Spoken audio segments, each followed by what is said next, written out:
कोतवाली पालिया में कड़ी कार्रवाई की गई है। एसडीएम पालिया द्वारा अवैध खनन की ट्रॉलियां सीज की गईं। नमस्कार दोस्तों, आप देख रहे हैं अब तक टीवी न्यूज चैनल से विपिन अवस्थी की रिपोर्ट। अवैध खनन में चल रहे ट्रैक्टरों को एसडीएम पालिया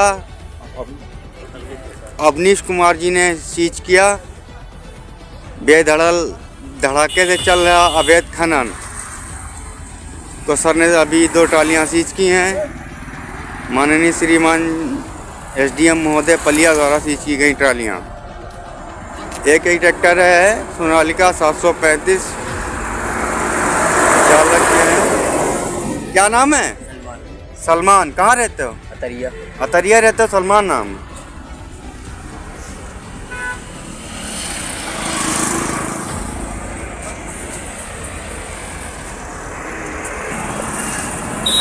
चलिए हम आपकी सीधी बात कराते हैं एसडीएम साहब जी से।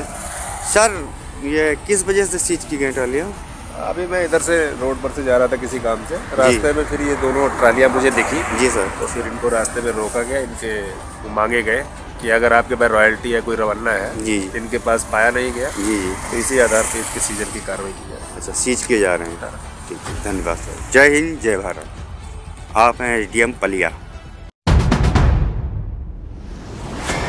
लखीमपुर खीरी के फूल बेहड़ इलाके में सामूहिक धर्मांतरण की कोशिश का एक सनसनीखेज मामला सामने आया है। आरोप है कि बीमार ग्रामीणों को चंगाई और इलाज का झांसा देकर ईसाई बनाने का प्रयास किया जा रहा था।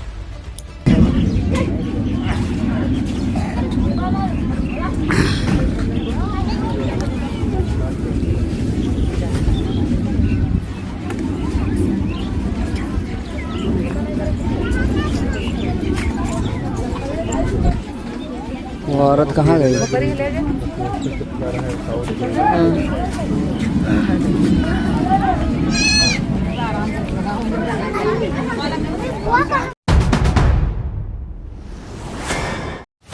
पीलीभीत रोड स्थित ऑक्सीजन पार्क की 17 हेक्टेयर भूमि पर अब एक भव्य सिटी फॉरेस्ट पार्क बनने जा रहा है।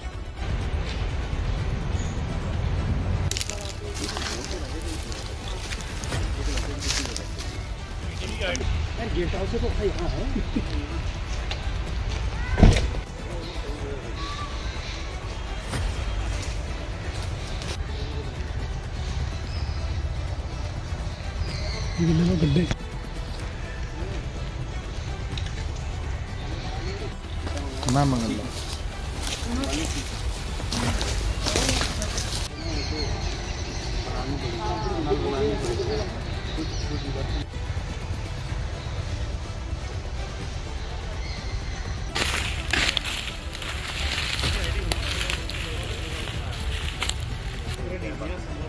देखिए, जो ऑक्सीजन पार्क है हमारा 2021 से संचालित है। तो इसमें इसके बगल में लगता हुआ लगभग 15 हेक्टेयर का एरिया है हमारा। तो इस पूरे ही एरिया को एक हम भव्य लगभग 17 हेक्टेयर के सिटी फॉरेस्ट के रूप में डेवलप कर रहे हैं। तो उसी के क्रम में जो फेज़ 1 के जो हमारे कार्य हैं वो हमारा टारगेट है कि 31 मार्च से पहले पूर्ण किए जाने हैं। तो उसी की तैयारी के संबंध में आज स्थलीय निरीक्षण किया जा रहा है, जिसमें कि कौन सी हमारी गतिविधियां हैं, किस स्थान पे प्लेस होंगी हमारे मास्टर लेआउट प्लान के हिसाब से, उसका आज स्टडी किया जा रहा है। इसके साथ ही इसमें हमें टोयोटा की तरफ से CSR के माध्यम से भी कुछ चिल्ड्रंस झूले और जिम के इक्विपमेंट प्राप्त हुए हैं। तो उसकी भी प्लेसमेंट आज डिसाइड की जा रही है कि कहाँ वो झूले लगने हैं, जिससे कि जल्द ही ये सारे कार्य पूरे हो सकें और पार्क जो है आपका भव्य रूप में, नए रूप में आपका 1 अप्रैल से पहले ओपन किया जा सके। इसके प्रथम चरण की लागत लगभग 90 लाख की है। द्वितीय चरण के जो है इसके प्राक्कलन भी बना के भेजे जा रहे हैं, बट उसका लगभग 2 से 3 का हम आकलन बनाने का प्रयास कर रहे हैं, जिससे कि पूरा एरिया कवर हो सके। एरिया काफ़ी बड़ा है। तो अभी दूसरे चरण का जो है प्राक्कलन अभी निर्माण की उसमें है, निर्माण हो रहा है। तो एक बार निर्माण हो जाएगा दूसरे चरण का भी, तो उसकी भी एग्जैक्ट लागत पता चल जाएगी। इसमें अभी आपके फेज़ 1 में हम इसमें आपके एक कैंटीन के साथ सिटिंग एरिया, चिल्ड्रंस पार्क, एक ओपन जिम, एक बच्चों के लिए नेचुरल प्ले एरिया, उनके लिए कुछ आपके मेज़ वगैरह, कुछ बड़े बच्चों के लिए हम चेस और आपके कुछ अन्य प्रकार के भी गेम्स आते हैं, उनको हम फेज़ 1 में लगाने जा रहे हैं।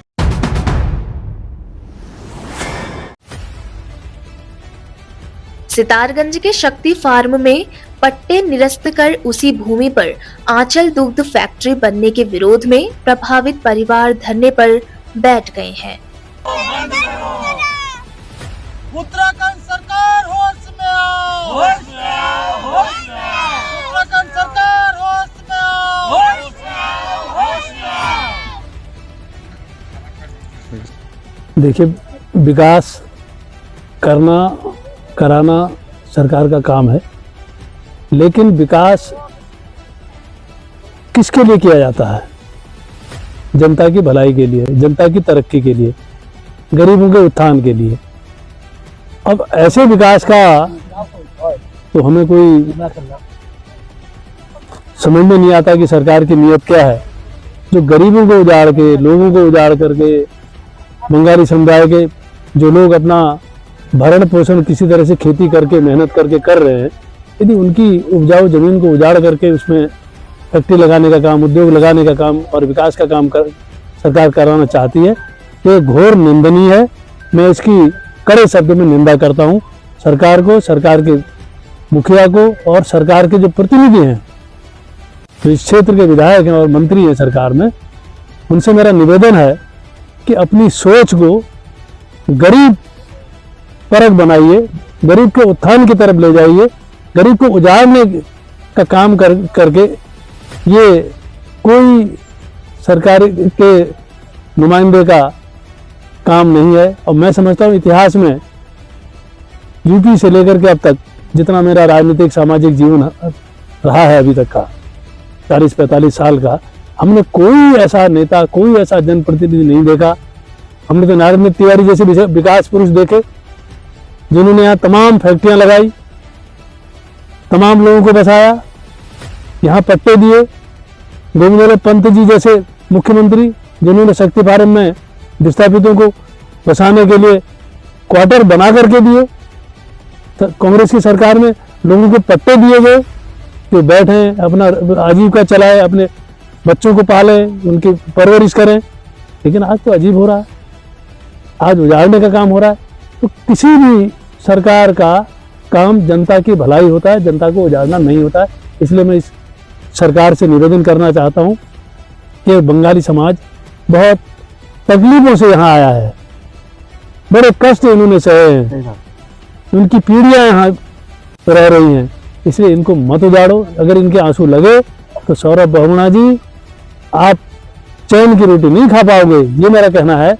इसलिए मैं बहुत ज़्यादा इस समय नहीं कहता हूँ। हम इस धरने में हैं, इन लोगों के साथ हैं, चाहे लाठी चले, डंडा चले, कुछ चलाए, ये हम इनके साथ यहाँ डटे रहेंगे इस धरने में, और इनकी ज़मीनों को सरकार को इतनी आसानी से नहीं छीनने देंगे। यही मैं कहना चाहता। और कोई बात आप लोग पूछना चाहते हैं तो बताएं।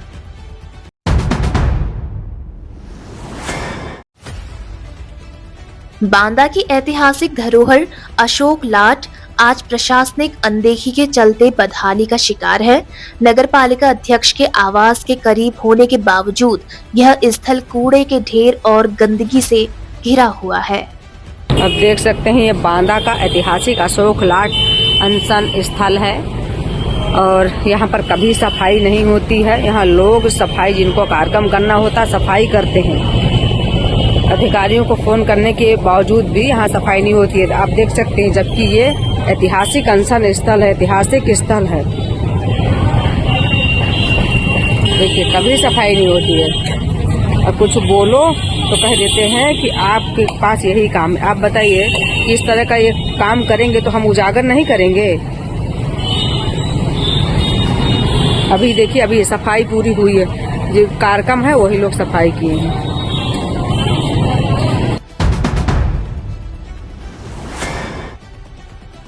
जौनपुर में पति ने खुद कराई पत्नी की दूसरी शादी, त्याग की अनोखी मिसाल। अब बोल दिया हमने, सुनाई दे चाहिए कि आज के खड़े हो जाओ। हाँ, आप इधर आप वीडियो में आना चाहिए। आप खड़े रहिए बस। इसको और थोड़ा उधर करिए पत्ता। देखिए, अब खींचते सिंदूर अभी पकड़ा दी। आइए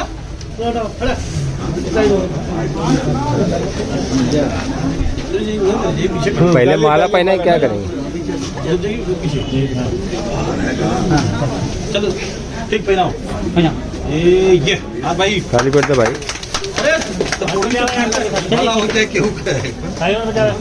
माला दीजिए पहले आप पहना दो, पहले माला पहना दो। ये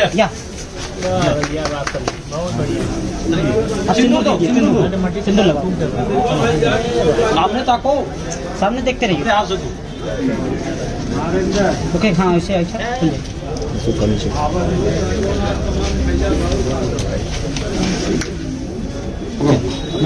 ये भी लो अब ये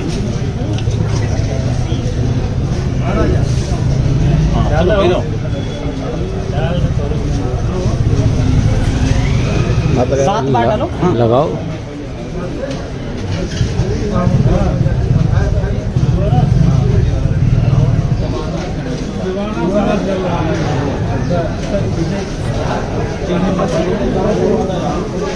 मंगलम भगवान विवाह संपन्न हुआ। अरे भैया ये सेल्फी भी बाद में लीजिए। गर्दन ऊपर करिए, सर ऊपर करिए, सर ऊपर करके फोटो खिंचवा लेते हैं। सर ऊपर करिए और ऊपर करिए सर, आप लगाइए आप लगाइए, हाथ में लगा वैसे लगाइए ना। खाली हाथ लगाइए। हाँ ये बस पर कॉलेज टाइम से था। कॉलेज टाइम से इनकी शादी हो गई थी, फिर भी बातचीत होती थी। शादी के बाद हमारी बात नहीं हुई, शादी के 1 साल बाद बात हुई। अच्छा, शादी से पहले भी बात हुई, कॉलेज में नहीं तुम्हें पता था कि इनकी शादी हो गई है, बच्चा भी है, फिर तब क्यों बात करते थे जब पता है शादी? ये बात करे थोड़ी बात करें क्या जा रहा है। अच्छा, मुंबई से ये अकेले आई थी कि तुम लिवाने गए थे? मुझे बताई कि मैं गया था लाने के लिए गए थे, और बच्चा भी साथ में आया था। तो अभी क्या है, मतलब अभी शादी करना है? हाँ शादी करना है।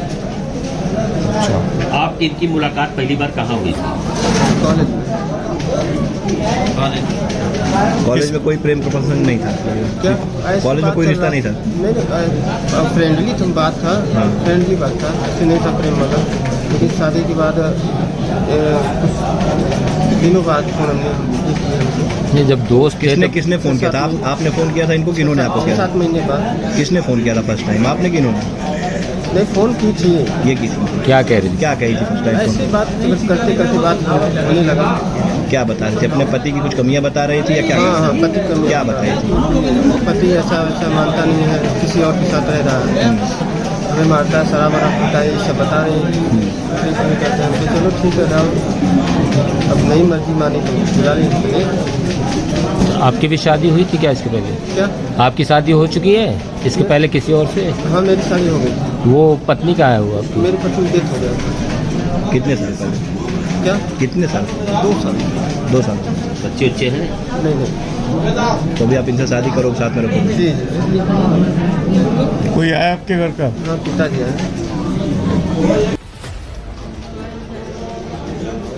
नहीं रहेगा और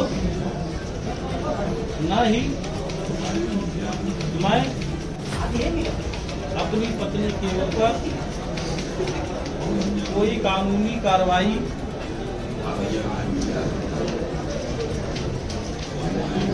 करूंगा और न ही कन्नौज के तीरवा थाने में आयोजित समाधान दिवस में जिलाधिकारी आशुतोष मोहन अग्निहोत्री और पुलिस अधीक्षक विनोद कुमार ने जनता की फरियादें सुनी।